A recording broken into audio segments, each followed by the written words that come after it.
Muslim countries are facilitating or aligning with American actions against Iran directly or indirectly. So Pakistan के ऊपर एक बड़ा clear सा एक फोकस आया है कि भाई साहब हमको पता है क्या चल रहा है। हम तो वैसे भी अलाई बने हुए हैं इस वक्त अमेरिका के, हम तो हर बात मान रहे हैं उनकी। इंटरनेशनल कॉन्स्पिरेसी एक बैनुल-अक़वामी साजिश है जो कि इस वक्त अभी तो ईरान में चल रही है, लेकिन उसका निशाना सिर्फ अगले मरहले में पाकिस्तान नहीं बनेगा, सऊदी अरब, तुर्की। इसराइल और भारत के ताल्लुकात को सामने रखिए तो ये तो भारत के लिए तो बहुत अच्छा है। ईरान की नेशनल पुलिस कमांड ने कहा है कि हमने 60,000 वेपन्स जो हैं उनकी एक शिपमेंट को इंटरसेप्ट किया है और ये ओरिजिनेट अब्रॉड से हुआ था और ये तेहरान में आ रहे थे। ईरान की हुकूमत के लिए नहीं आ रहे थे ये हथियार। ईरान बेसिकली पाकिस्तान को ये बोल रहा है कि तुम हमारे दुश्मन हो, वो ये बोल रहा है कि यार देखो ऐसा है, हमको पता है आपके पास जो भी इश्यूज हैं और आप यूएस के टट्टू हो, but understand one thing, we are not going to let this go.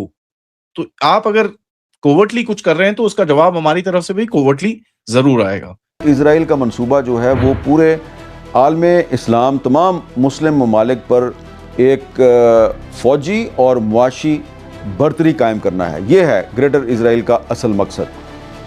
तो इस लिहाज से देखा जाए तो ये जो कुछ भी ईरान में हो रहा है, ये बज़ाहिर आपको ये लगेगा कि ये सिर्फ ईरान में हो रहा है, लेकिन ये सिर्फ ईरान में नहीं हो रहा। तो ईरान बेसिकली पाकिस्तान को ये नहीं बोल रहा कि तुम हमारे दुश्मन हो, वो ये बोल रहा है कि यार देखो ऐसा है, हमको पता है आपके पास जो भी इश्यूज हैं और आप यूएस के टट्टू हो, but understand one thing, we are not going to let this go. तो आप अगर कोवर्टली कुछ कर रहे हैं तो उसका जवाब हमारी तरफ से भी कोवर्टली जरूर आएगा। इफ आई वाज एनीबॉडी, आज के बाद मैं एक्चुअली खुर्रम पाराचिनार रीजन के अंदर काफी एक वॉच रखूंगा, where I want to kind of focus on the fact कि भाई कहीं ना कहीं ये कुछ ना कुछ कहीं ना कहीं उड़ेगा। बिकॉज उस रीजन के अंदर ईरान के काफी सारे शिया ग्रुप्स ऑपरेट करते हैं, जहां पर इनकी वहां पर लोकल फाइट साइट्स होती हैं, और खुर्रम के अंदर जब कोई फाइट होती है 250-300 बंदे नॉर्मली में उड़ा देते हैं वो। They the game is that hard in that particular area.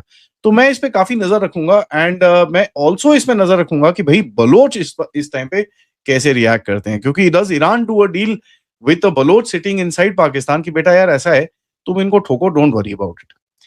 Now Pakistan ने अपने आप को एक डब्बे में डाल दिया है, क्योंकि देखिए अगर इसको थोड़ा सा पीछे जाके देखें तो इजराइल और यूएसए इस टाइम पे जो बलोच ग्रुप्स ईरान के अंदर हैं उनको सपोर्ट कर रहे हैं कि भैया आप ये काम करो, हम आपको अपना रीजन दे देंगे।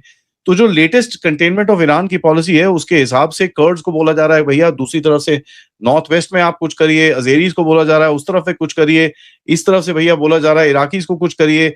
जो एथनिक लाइंस पे ईरान डिवाइडेड है उसके अंदर ये एथनिसिटीज को काफी एक एम्पावर करने की कोशिश की जा रही है to create that chaos within Iran.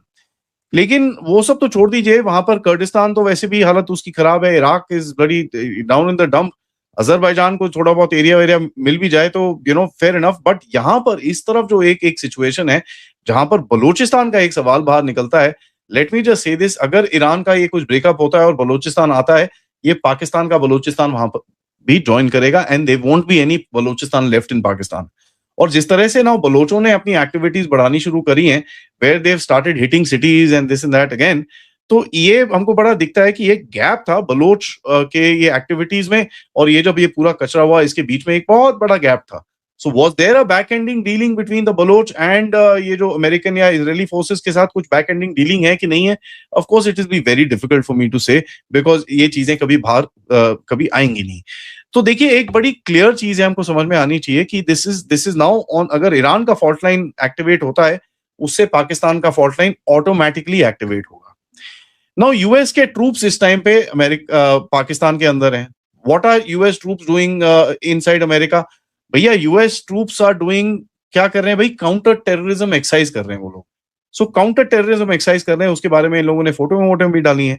Why are they doing that? That is a great way to cover your presence, कि आप किसी देश के अंदर हैं और आपको पता है कि जो आपकी उस देश के आसपास जो देश हैं उनकी इंटेलिजेंस एजेंसीज काफी देख रही हैं, फोकस कर रही होंगी कि यार ये लोग क्या कर रहे हैं यहाँ पर।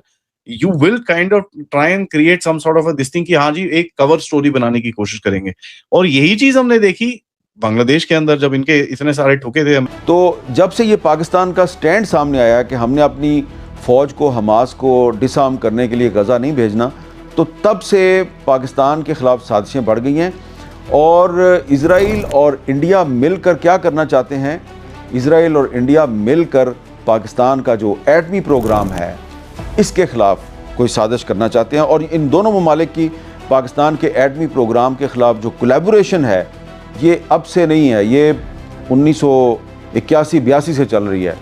जब इज़राइल ने इराक़ की एटमी तनसीबात पर हमला किया था, उसी ज़माने में इज़राइल जो है वो इंडिया के रास्ते से पाकिस्तान की एटमी तनसीबात पर भी हमला करना चाहता था, लेकिन उस वक्त पाकिस्तान ने इस साजिश को नाकाम बना दिया था।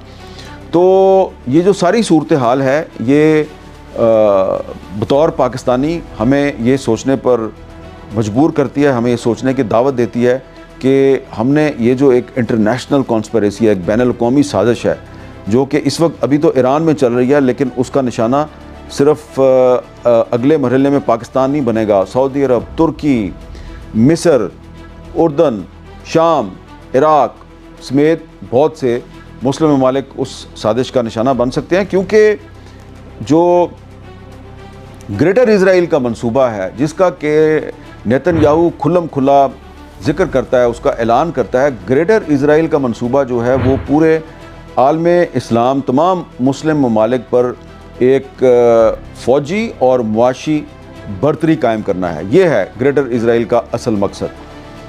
तो इस लिहाज से देखा जाए तो ये जो कुछ भी ईरान में हो रहा है, ये बज़ाहिर आपको ये लगेगा कि ये सिर्फ़ ईरान में हो रहा है, लेकिन ये सिर्फ़ ईरान में नहीं हो रहा। ये जो ईरान में इज़राइल और ईरानी इंटेलिजेंस एजेंसियों की जो लड़ाई है, इस लड़ाई में जीतने और हारने वालों के जो स्टेक्स हैं वो बहुत बड़े हैं। खुदा न ख्वास्ता इस लड़ाई में अगर ईरान की साइड जो है वो लूज़ कर जाती है, वो हार जाते हैं, तो फिर नेक्स्ट टारगेट पाकिस्तान है।